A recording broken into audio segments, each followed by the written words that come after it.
നമസ്കാരം, ഞാൻ Asha Shekhar. Chemmanur international jewellers Kaumudi ഹെഡ്ലൈൻസിലേക്ക് സ്വാഗതം. Powered by Fortune Industries, presented by Baba Easy English, in association with High Sleep Mattresses. കണ്ണുരുട്ടി ഐസക്. സംസ്ഥാനത്ത് GSTയുടെ മറവിൽ നടക്കുന്ന കൃത്രിമ വിലക്കയറ്റത്തിനെതിരെ ആഞ്ഞടിച്ച് ധനമന്ത്രി തോമസ് ഐസക്. ചരക്കുസേവന നികുതിയുടെ പേരിൽ ഉൽപ്പന്നങ്ങൾക്ക് വില കൂട്ടുന്നവർക്കെതിരെ കർശന നടപടി സ്വീകരിക്കും. പ്രതികരണം: GST നടപ്പിലായിട്ടും പല സാധനങ്ങൾക്കും വില കുറയ്ക്കാൻ കടയുടമകൾ തയ്യാറാകില്ലെന്ന പരാതികൾ വ്യാപകമായ സാഹചര്യത്തിൽ ചരക്കുസേവന നികുതി പ്രാബല്യത്തിലായതോടെ പല ഉൽപ്പന്നങ്ങൾക്കും വില കുറഞ്ഞിട്ടുണ്ട്. സപ്ലൈകോയിൽ നിത്യോപയോഗ സാധനങ്ങളിൽ വില കുറഞ്ഞത് 52 ഇനങ്ങൾക്ക്. GSTയിൽ ഉൾപ്പെടുത്താത്ത കോഴിയിറച്ചിയുടെ വില വർധന അംഗീകരിക്കാനാവില്ല. തിങ്കളാഴ്ച മുതൽ കോഴിയിറച്ചി കിലോയ്ക്ക് 87 രൂപയ്ക്ക് തന്നെ വിൽക്കപ്പെടുമെന്നും തോമസ് ഐസക്. അതേസമയം ഇറച്ചി വില വർധനവിന് പിന്നിൽ ചരക്കുസേവന നികുതിയല്ലെന്ന് വ്യാപാരികൾ.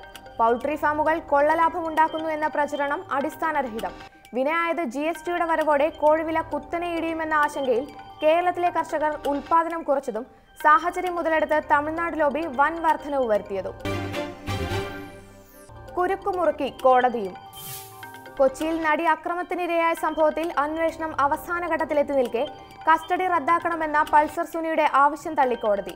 സുനിക്ക് പോലീസ് മർദ്ദനമേറ്റെന്ന പ്രതിഭാഗം ആരോപണം മുഖവിലക്കെടുക്കാത്ത കോടതി അഭിഭാഷകനുമായി സംസാരിക്കണമെന്ന ആവശ്യത്തിനും അംഗീകാരം നൽകിയില്ല. കേസിൽ അന്വേഷണത്തിന്റെ ഗതി മാറ്റി സഹതടവുകാരുടെ മൊഴിയിലെ വൈരുദ്ധ്യം. സംഭവത്തിനു പിന്നിലെ ഗൂഢാലോചന ദിലീപിന്റേതായിരിക്കാമെന്ന സഹതടവുകാരൻ വിഷ്ണുവും ദിലീപിന് പങ്കില്ലെന്ന് വിപിൻ ദാസും. ജയിലിൽ വെച്ച് കത്തെഴുതിയത് അധികൃതരുടെയും പൾസറിന്റെയും ഭീഷണിയെ തുടർന്നെന്ന് പ്രതികരണം. അന്വേഷണം അവസാന ഘട്ടത്തിലേക്ക് കടക്കവേ തെളിവുകൾക്ക് കൂടുതൽ സ്ഥിരീകരണം തേടി പോലീസ്. ഫോൺ വിളി കേസിൽ എറണാകുളം സ്വദേശി സനൽ P. മാത്യുവിനെ ഒഴിവാക്കി അന്വേഷണ സംഘം പ്രതി ചേർത്തത് വട്ടേക്കുന്ന് സ്വദേശി അരവിന്ദനെ.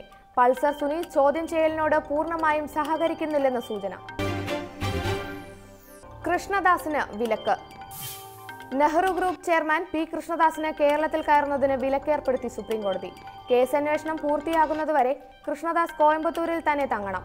അന്വേഷണ ഉദ്യോഗസ്ഥർ ആവശ്യപ്പെട്ടാൽ മാത്രം കേരളത്തിലെത്താം. ഉത്തരവ് ഷഹീർ ഷൗക്കത്ത് അലി കേസിൽ പ്രതികളുടെ ജാമ്യം റദ്ദാക്കണമെന്ന് ആവശ്യപ്പെട്ട് സർക്കാർ സമർപ്പിച്ച ഹർജിയിൽ. കൃഷ്ണദാസ് കോയമ്പത്തൂരിന് പുറത്തു പോയാൽ ഷൗക്കത്ത് അലി കേസിലെ സാക്ഷികളെ സ്വാധീനിച്ചേക്കാമെന്ന് വിലയിരുത്തിയ കോടതി CBIക്ക് നിർദ്ദേശം നൽകിയത് ജിഷ്ണു പ്രണോയ് കേസ് ഏറ്റെടുക്കുന്ന കാര്യത്തിൽ 2 ആഴ്ചയ്ക്കകം നിലപാട് അറിയിക്കണമെന്ന്.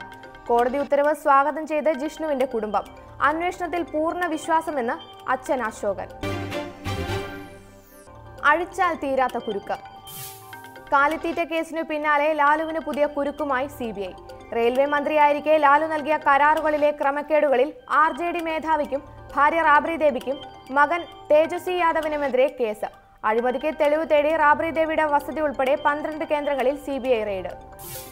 ക്രമക്കേടുകൾ കണ്ടെത്തിയത് 2006-ൽ റാഞ്ചിയിലും പുരിയിലും റെയിൽവേ ഹോട്ടലുകളുടെ നടത്തിപ്പിനായി സ്വകാര്യ സ്ഥാപനത്തിനു നൽകിയ കരാറുകളിൽ. പ്രത്യുപകാരമായി ലാലുവിനും കുടുംബത്തിലും പാറ്റ്നയിൽ കോടികൾ വിലമതിക്കുന്ന ഭൂമി ലഭിച്ചതായി CBI. ഈ ഭൂമിയിൽ ലാലുവിന് ബന്ധമുള്ള നിർമ്മാണ കമ്പനി വ്യാപാര സമുച്ചയം പണിയുന്നതായും കണ്ടെത്തൽ.